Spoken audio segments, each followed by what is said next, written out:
When heavy rain pours outside your window today, you probably don't think twice about your safety. You grab a warm cup of coffee, wrap yourself in a blanket, and listen to the cozy patter on your roof. But 30,000 years ago, during the Paleolithic, 10 days of non-stop rain was a terrifying survival crisis. With no waterproof coats, dry stores, or heaters, how did your resilient ancestors actually survive the deluge? Your first and most urgent fight was for fire. In the prehistoric wild, fire was your absolute lifesaver. It cooked raw meat and kept freezing hypothermia away.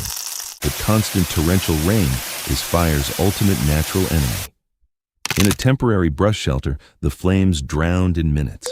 Even inside deep rocky caves, gathering dry fuel was completely impossible. Burning wet wood filled the cave with thick toxic smoke.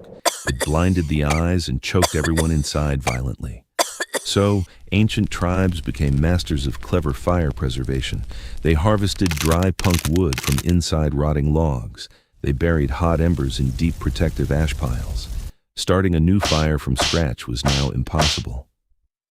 Meanwhile, the hunters faced another quiet, terrifying crisis. Their primary hunting weapons were literally rotting away. Prehistoric bowstrings were made from animal tendon or sinew.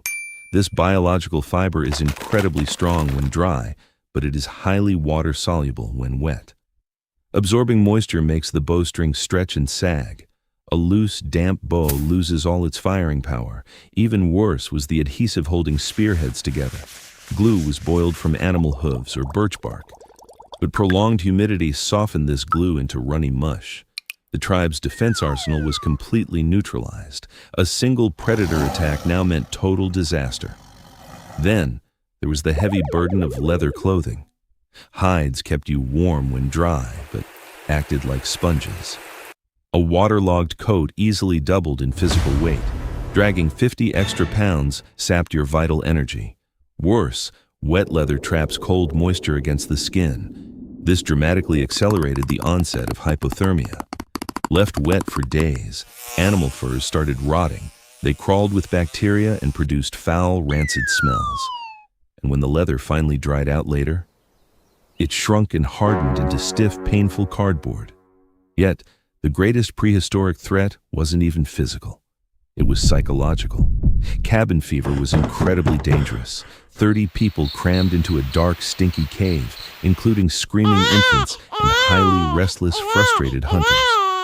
In a survival band, social harmony was everything. A single violent argument could shatter the entire group, and group separation meant certain death in the wild. So how did they maintain peace for 10 days? To survive the psychological stress, they invented culture.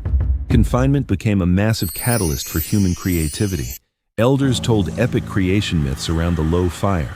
Craftsmen carved bone flutes and small animal figurines. They sang, they gossiped, they bonded, and they waited.